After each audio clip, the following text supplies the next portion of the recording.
آخر کار موسیٰ علیہ السلام کو اللہ کا حکم ہوا، فَأَسْرِ بِعِبَادِي لَيْلًا، کہ راتوں رات تو میرے بندوں کو لے کر نکل جا۔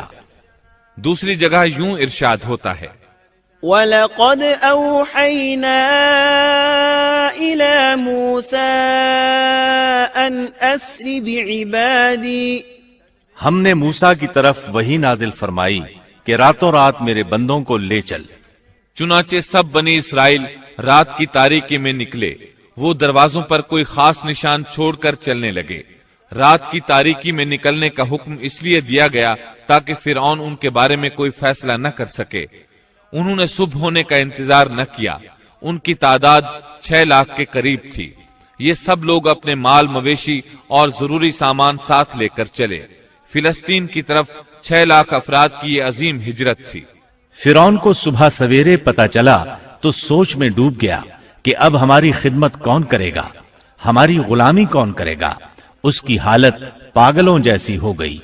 آخر اس نے بنی اسرائیل کے تعاقب کا حکم دیا۔ اللہ تعالیٰ اس موقع پر سورۃ الشعراء آیات 57 تا 60 میں فرماتے ہیں، فَأَخْرَجْنَاهُمْ مِنْ جَنَّاتٍ وَعُيُونٍ وَكُنُوزٍ وَمَقَامٍ كَرِيمٍ كَذَلِكَ وَأَوْرَثْنَاهَا بَنِي إِسْرَائِيلَ فَأَتْبَعُوهُمْ مُشْرِقِينَ۔ آخر کار ہم نے انہیں باغات سے اور چشموں سے اور خزانوں سے اور اچھے اچھے مقامات سے نکال باہر کیا۔ اسی طرح ہوا، اور ہم نے ان تمام چیزوں کا وارث بنی اسرائیل کو بنا دیا۔ پس فرعون کے لوگ سورج نکلتے ہی ان کے تعاقب میں نکلے، یعنی فرعون طلوع آفتاب کے وقت ہی ان کے تعاقب میں لشکروں کی تیاری کے ساتھ نکل کھڑا ہوا۔ موسیٰ علیہ السلام بنی اسرائیل کو لیے بحر احمر کے ایک کنارے پہنچے۔ بحر قلزم بحر احمر ہی کا ایک کنارہ ہے۔ انہوں نے پیچھے مڑ کر دیکھا، کیا دیکھتے ہیں کہ فرعون اپنے لاؤ لشکر کے ساتھ بھاگا آ رہا ہے۔ بنی اسرائیل گھبرا گئے کہ اب کیا ہوگا۔ سامنے ٹھاٹھے مارتا سمندر اور پیچھے فرعون اور اس کا لشکر۔ اللہ تعالیٰ اس موقع پر سورۃ الشعراء آیت 63 میں فرماتے ہیں، فَأَوْحَيْنَا إِلَى مُوسَىٰ أَنِ اضْرِب بِّعَصَاكَ الْبَحْرَ فَانفَلَقَ فَكَانَ كُلُّ فِرْقٍ كَالطَّوْدِ الْعَظِيمِ۔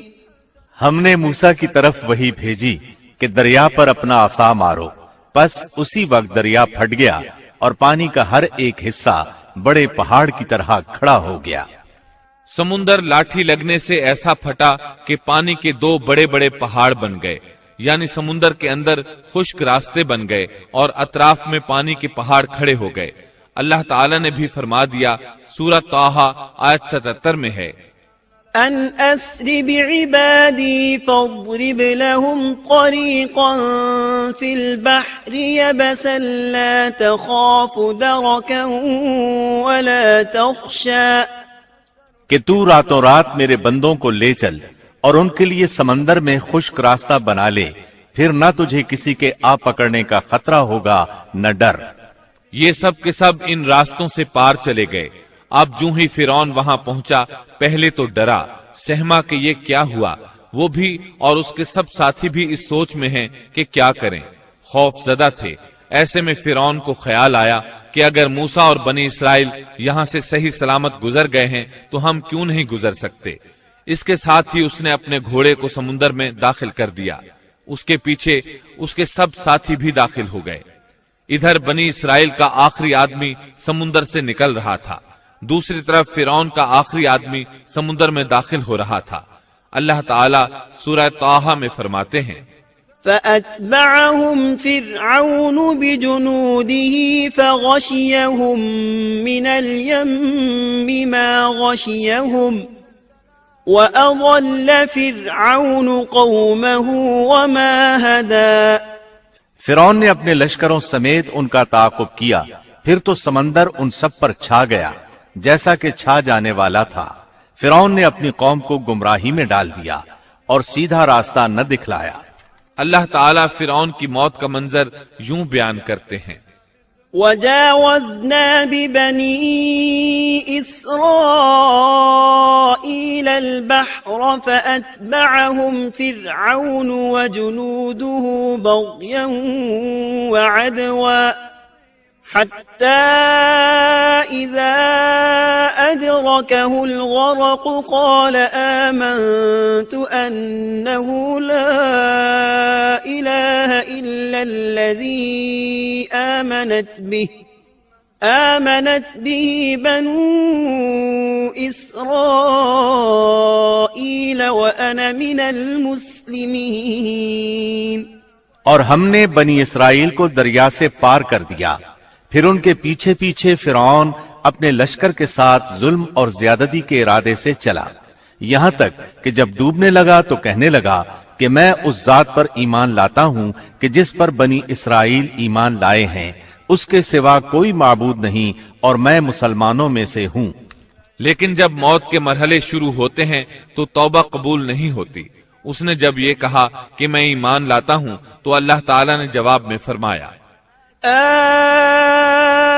الآن وقد عصيت قبل وكنت من المفسدين فاليوم ننجيك ببدنك لتكون لمن خلفك آية وإن كثيرا من الناس عن آياتنا لغافلون۔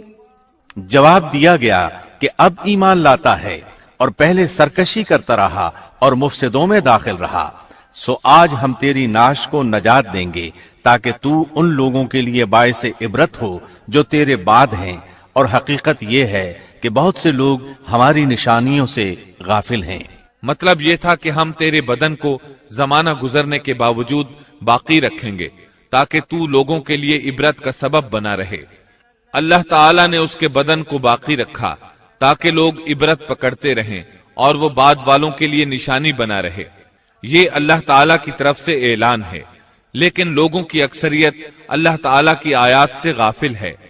فرعون کی لاش آج بھی اہرام مصر یعنی مصر کے عجائب گھر میں موجود ہے۔